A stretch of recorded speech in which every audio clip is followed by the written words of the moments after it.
क्या आपको पता है कि मरने के बाद आत्मा कब तक भटकती है?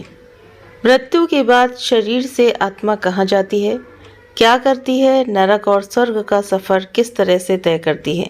तो ये बातें आज तक रहस्य हैं, मगर इस रहस्य से पर्दा उठता है।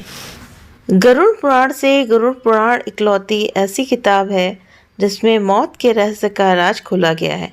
आपको यह जानकर हैरानी होगी कि आत्मा इतने किलोमीटर दूरी तय करके यमलोक पहुंचती है। ये यात्रा 47वें दिन खत्म होती है। इन 47 दिनों तक आत्मा तमाम यातनाएं झेलती हैं। सनातन धर्म में मृत्यु होने के बाद आत्मा के स्वर्ग गमन या नरक गमन की मान्यता है। शास्त्र के अनुसार जो व्यक्ति सुकर्म करता है वो स्वर्ग गमन करता है, जबकि जो व्यक्ति कुकर्म करता है वो नरक गमन करता है। शास्त्र के अनुसार मृत्यु उपरांत आत्मा को सर्वप्रथम यमलोक ले जाते हैं। इस यमलोक की यात्रा मृत्यु के बाद 47 दिन में खत्म होती है। इसके लिए आत्मा को कई लाख किलोमीटर चलना पड़ता है। यमलोक में यमराज आत्मा के पाप पुण्य के आधार पर आत्मा की स्थिति तय है। मृत्यु उपरांत आत्मा के भूलोक से यमलोक तक के सफर का विस्तृत वर्णन गरुड़ पुराण में दिया हुआ है। मृत्यु करीब आती है तो बोल नहीं पाता इंसान। गरुड़ पुराण में ये इंगित है कि किस प्रकार व्यक्ति के प्राण छूटते हैं। गरुड़ पुराण के अनुसार मृत्यु से पूर्व व्यक्ति बोल नहीं पाता है। अंत समय में व्यक्ति में दिव्य दृष्टि आ जाती है तथा उसे सारा जगत ब्रह्म स्वरूप लगने लगता है। व्यक्ति के जड़ अवस्था में आने से इंद्रियां नष्ट हो जाती हैं। फलस्वरूप मुंह से लार या झाग टपकने लगता है। पापियों के प्राण गुदा द्वार से निकलते हैं। पाप आत्मा को सहना पड़ता है। ये गरुड़ पुराण के अनुसार मृत्यु काल पर पाश दंड धारण किए हुए भयानक क्रोध युक्त 2 यमदूत प्राणी के पास आते हैं।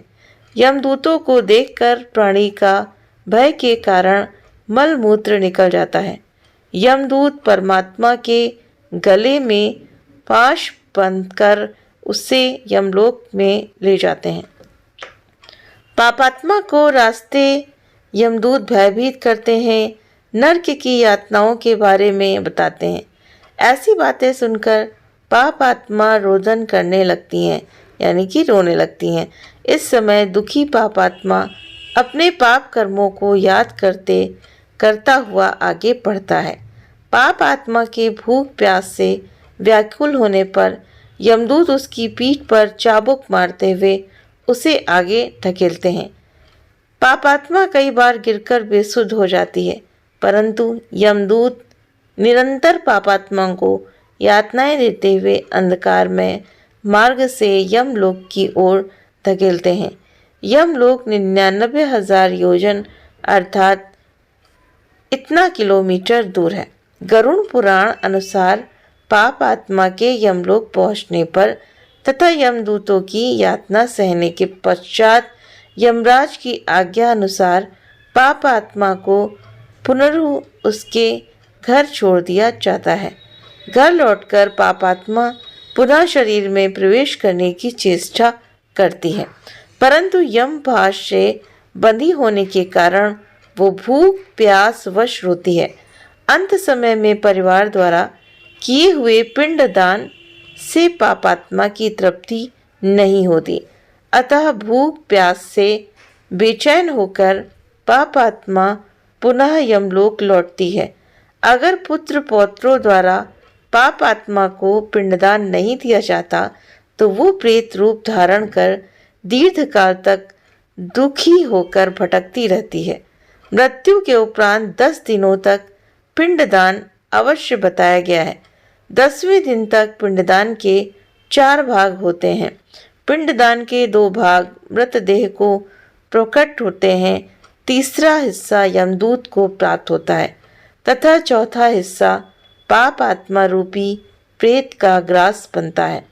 मृत शरीर के अंतिम संस्कार उपरांत पिंडदान से प्रेत को हाथ के बराबर शरीर प्राप्त होता है। गरुड़ पुराण के अनुसार प्रेत को पहले दिन के पिंडदान से सिर, दूसरे दिन से गर्दन व कंधे, तीसरे दिन के पिंडदान से हृदय, चौथे दिन के पिंडदान से पीठ, पांचवें दिन के पिंडदान से नाभि, छठे व सातवें दिन के पिंडदान से कमर व नीचे का भाग, आठवें दिन के पिंडदान से पैर, नवें दिन के पिंडदान से प्रेत का शरीर बनता है। 10वें दिन के पिंडदान से उस शरीर को चलने की शक्ति प्राप्त होती है तथा प्रेत की भूख प्यास उत्पन्न होती है। पिंड शरीर धारण कर भूख प्यास से व्याकुल प्रेत रूप में 11वें व 12वें दिन का भोजन करता है। 13वें दिन यमदूत प्रेत को बंदर की तरह पकड़ लेते हैं। वैतरणी नदी से यमलोक के 86,000 योजन के सफर का पर प्रेत प्रतिदिन 200 योजन चलता हुआ 47वें दिन यमलोक पहुंचता है। तो मृत्यु के बाद शरीर कहाँ जाता है? ये तो हमारा और आपका अनुमान रहता है कि कोई स्वर्ग गया या नरक गया, लेकिन अपने कर्मों के अनुसार ही उसको स्वर्ग या नरक में स्थान मिलता है। मृत्यु के बाद आत्मा भटकती रहती है, इसीलिए उसका पिंडदान किया जाता है। अगर पिंडदान नहीं करते हैं तो आत्मा आकर के चारों तरफ से भटकती रहती है, इसीलिए ये 13वीं 10वां ये सब करते हैं।